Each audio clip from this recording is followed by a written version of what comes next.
জীৱনত জানি অজানি আমি এনেকুৱা কিছুমান ভুল কৰি পেলাওঁ যাৰ শাস্তি গোটেই জীৱন ভোগ কৰিবলগীয়া হয়।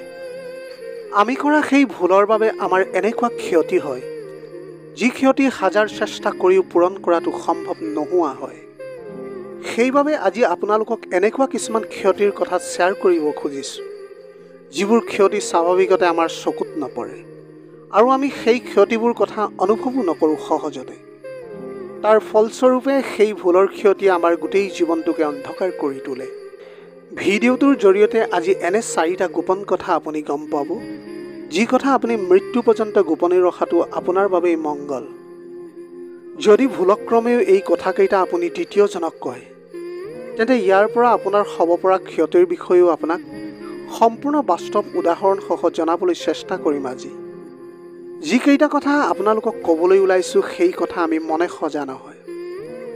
চাণক্য নীতিত কূটনীতিৰ আচাৰ্য চাণক্যই এই গোপন কথাকেইটা উল্লেখ কৰি থৈ গৈছে। গতিকে গোটেই কথাখিনি মন দি শুনিব বুলি আশা ৰাখিলোঁ। 1 নম্বৰ কথাটো হৈছে নিজৰ অৰ্থনৈতিক অৱস্থাৰ কথা কাকোৱেই নক'ব।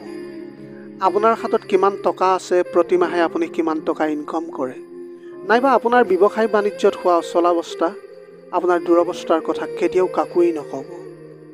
যদি আপুনি কিবা কামত বিফল হৈছে এই কথা ভুলতো বেলেগক নক'ব, কাৰণ আপোনাৰ অৰ্থনৈতিক অৱস্থা বেয়া বা ব্যৱসায়ত আপুনি ঘাটি খাইছে বুলি যদি বেলেগে গম পাব তেতিয়া সকলোৱে আপোনাৰ পৰা দূৰত্ব বজাই চলিব। আপোনাক বা আপোনাৰ পৰিয়ালক আগতে যিসকলে যি সন্মান কৰিছিল, ভয় কৰিছিল, আপোনাৰ অৱস্থাৰ কথা গম পোৱাৰ পিছত সেই সন্মান তেওঁলোকে আৰু আপোনাক কেতিয়াও নকৰে। আজিৰ তাৰিখত এইটোৱেই বাস্তৱ। যি এনেকুৱা বিপদত পৰিছে তেওঁ ভালদৰে এই কথাবোৰ বুজিব পাৰিছে। এই কথা শ্বেয়াৰ কৰি কি ফল ভোগ কৰিছে তেওঁলোকে সেয়া মৰ্মে মৰ্মে উপলব্ধি কৰিব পাৰিছে। এইবিলাক কথা কোৱাৰ পিছত আপুনি মানুহৰ ব্যৱহাৰ দেখি আপুনি আচৰিত হৈ পৰিব। আপোনাক উপদেশ দিবলৈ বহু আগবাঢ়ি আহিব, যি উপদেশে আপোনাক আৰু ধ্বংসৰ মুখলৈহে লৈ যাব। আপোনাক ডিমটিভেট কৰিবলৈ বহুজন ওলাই আহিব। সঠিক পৰামৰ্শ কাৰোৰে পৰা নাপাব আপুনি জীৱনত।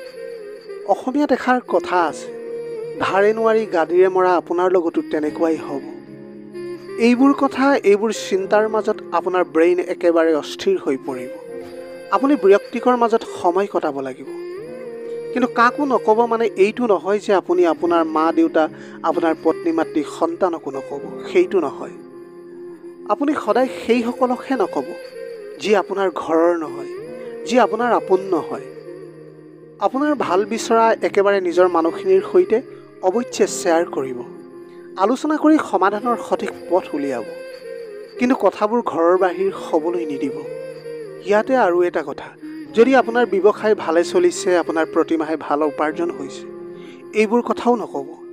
এইখিনি কৰিলেও ক্ষতি আপোনাৰেই হ'ব, কাৰণ আপোনাৰ টকা পইচা বেছি দেখিলে আপোনাৰ ওচৰত হাত পতা মানুহ বহুত ওলাব।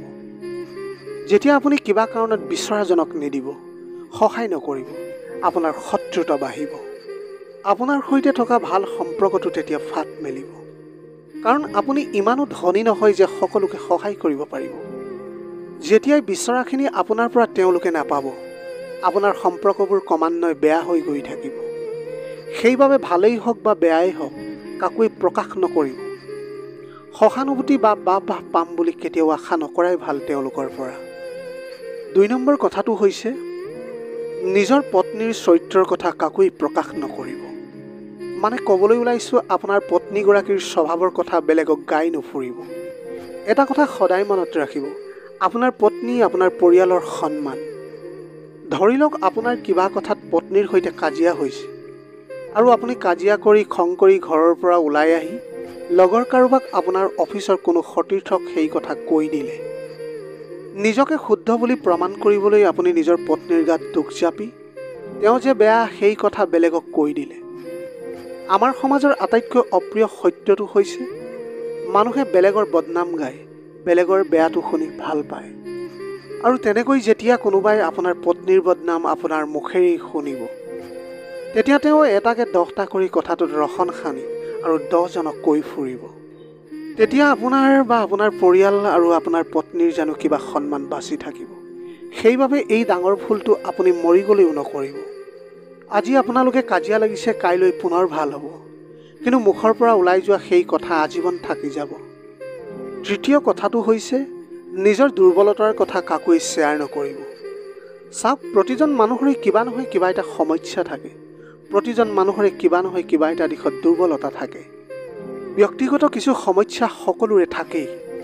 গতিকে এইবোৰ কথা বেলেগক নক'ব, কাৰণ আপোনাৰ দুৰ্বলতাৰ কথা গম পালে, আপোনাৰ সমস্যাৰ কথা গম পালে, আপোনাক সহায় কৰিবলৈ কোনোবা আগবাঢ়ি আহিব বুলি আপুনি কেতিয়াও নাভাবিব। আপোনাক কোনেও জীৱনত সহায় নকৰে, বৰঞ্চ আপোনাৰ দুৰ্বলতাৰ সুযোগ গ্ৰহণ কৰি আপোনাৰ অনিষ্ট কৰাৰহে চেষ্টা কৰিব। আপোনাৰ কথা বেলেগৰ সৈতে আলোচনা কৰি আপোনাৰ ভেলু বা গুৰুত্বহে কমাব। এয়াই বৰ্তমান আমাৰ সমাজৰ ব্যৱস্থা। গতিকে জীৱনত এটা কথা সদায় মনত ৰাখিব, পাৰ্চনেল প্ৰব্লেমৰ কথা বেলেগৰ আগত কেতিয়াও প্ৰকাশ নকৰিব। চাণক্য নীতিত উল্লেখ থকা চতুৰ্থ আটাইতকৈ গুৰুত্বপূৰ্ণ কথাটো হৈছে নিজৰ অপমানৰ কথা কেতিয়াও কাকোৱে প্ৰকাশ নকৰিব। আমি জীৱনত বিভিন্ন সময়ত বিভিন্ন পৰিস্থিতিৰ সন্মুখীন হওঁ। কেতিয়াবা এনেকুৱা পৰিস্থিতি আহে যি পৰিস্থিতিত আমি অপমানিত বোধ কৰোঁ। তেন্তে তেতিয়াও আপোনাৰ গুৰুত্ব কমি যাব। আপুনি এইবোৰ কথা যাক ক'ব তেওঁ আগৰ দৰে আপোনাক গুৰুত্ব বা সন্মান নিদিয়া হ'ব। আপোনাৰ অপমানৰ কথা বেলেগক কৈ তেওঁলোকে আপোনাক হাঁহিয়াতৰ পাত্ৰ কৰিব। যেতিয়া এইবোৰ আপুনি চকুৰ আগত দেখিব, তেতিয়া আপোনাৰ মানসিক স্থিতি খুবেই বেয়া হৈ পৰিব। আপুনি অশান্তি অনুভৱ কৰিব, কোনো কামতে মন বহাব নোৱাৰা হৈ যাব। লগতে আপোনাৰ নিজৰ ওপৰত থকা কনফিডেন্সখিনিও নাইকিয়া হৈ পৰিব।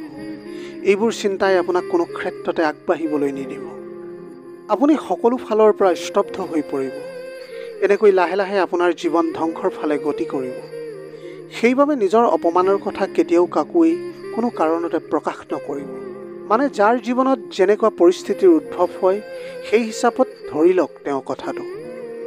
চাণক্য নীতিত উল্লেখ থকা এই কথাখিনি শুনিলে সাধাৰণ যেন লাগে, কিন্তু এইবোৰ কথা শ্বেয়াৰ কৰাৰ পৰিণাম পোৱাজনে ভালকৈ বুজিব পাৰে। আপুনিও যদি এই পৰিণাম ভোগ কৰিব নিবিচাৰে, তেন্তে আজিৰ পৰা এই কথাখিনি মনত ৰাখি মানুহৰ সৈতে কথা পাতিব, জীৱন বাটত খোজ দিব। আশা কৰোঁ ভিডিঅ'টো চাই আপোনালোকে যথেষ্ট উপকৃত হ'ল। যদি ভিডিঅ'টো ভাল লাগিল তেনেহ'লে লগৰ বন্ধু বান্ধৱীসকলৰ মাজত শ্বেয়াৰ কৰিবলৈ নাপাহৰিব। আপোনালোকৰ গোটেই জীৱনটো হাঁহিৰে উপচি পৰক। পাৰিলে দুখীয়াজনক অলপ সহায় কৰিবলৈ চেষ্টা কৰিব। আপোনালোকৰ অকণমান সহায়ে যদি কোনোবা এজন দুখীয়াৰ জীৱনটো সলনি কৰিব পাৰে, তাতকৈ পুণ্যৰ কাম আৰু এই পৃথিৱীত একোৱেই হ'ব নোৱাৰে। Have a nice day.